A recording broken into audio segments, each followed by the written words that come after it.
Sa Genesis hanggang sa pagsilang ni Kristo sa Bethlehem, hindi nawala ang Persya sa plano ng Diyos. At ayon sa propetang si Ezekiel, ang kwento ng Persya ng Iran ay hindi pa tapos. Sa susunod na bahagi, tatalakayin natin ang papel ng Iran sa mga huling araw ng mundo, sa digmaan ng Gog at Magog, at kung paanong ang bansang ito na minsang ginamit bilang tagapagligtas ay muli ring lilitaw bilang bahagi ng huling labanan.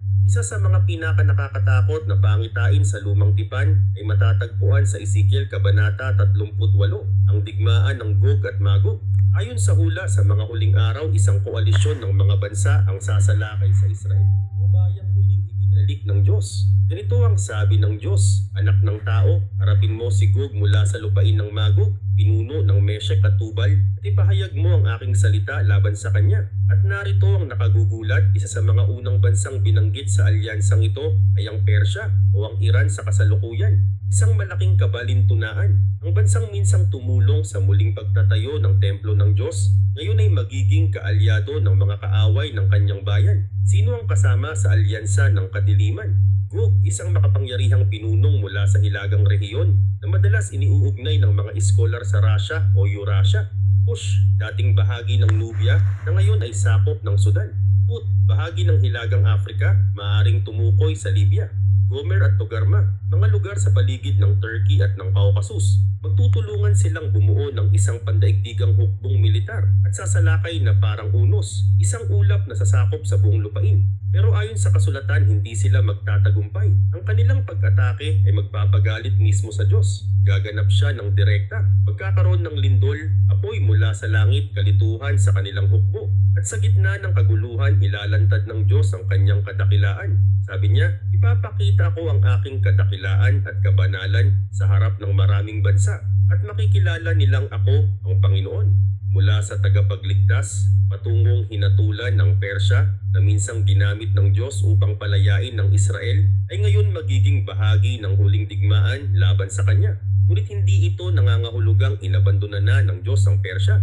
Katulad ng sangkatauhan, ang kwento ng Persya ay buong arko, mula sa paglikha, sa pagtubos, sa pagbagsak at sa wakas, sa posibilidad ng pagsasauli. Ang nakalimutang propesiya ng Elam matapos ang digmaan ng Gog at Magog sa Ezekiel Kabanata 38 at 39, inilalarawan ng Biblia ang isang matinding tagpo, mga bangkay sa bukirin, sandatang susunugin ng 7 taon, at isang pangalan, Gog, na habang buhay nang kakabit sa hatol ng Diyos. At kung bahagi ang Persya sa alyansang ito, hindi rin siya makakaligtas sa parusa. Pero dito pumapasok ang isang halos nakalimutang hula mula kay Jeremias. Ito ang salita ng Diyos tungkol sa Elam. "Babasagin ko ang busog ng Elam, ang sandigan ng kanilang lakas. Ngunit sa mga huling araw, ibabalik ko ang mga bihag ng Elam." Isang propesiya na may dalawang muka. Una, ang paghatol.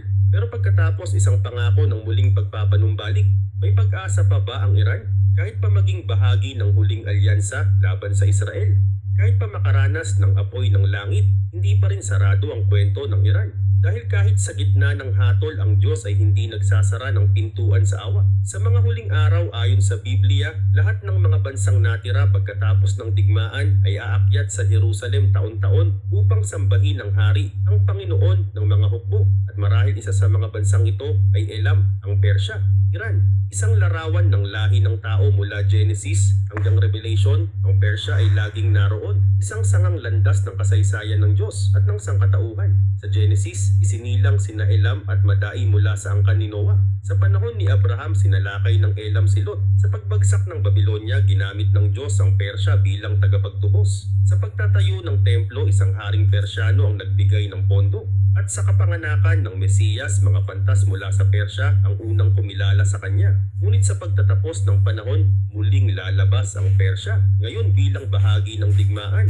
Pero kahit ganito, nananatiling bukas ang aklat. Ang huling pahina ay hindi pa naisusulat. Isang huling tanong para sa iyo. Matapos mong marinig ang lahat, naniniwala ka ba na ang Iran ngayon ay ginagampanan na ang kanyang papel sa propesiya?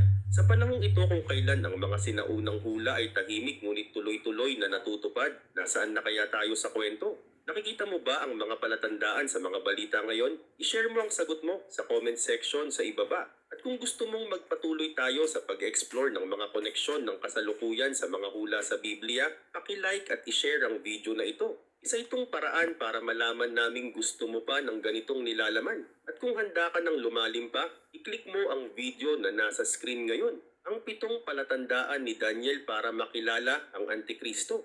Dahil sa panahong ito ng panlilinlang, ang tunay na pag-unawa ang ating pinakamakapangyarihang sandata. Pagpalain ka ng Diyos.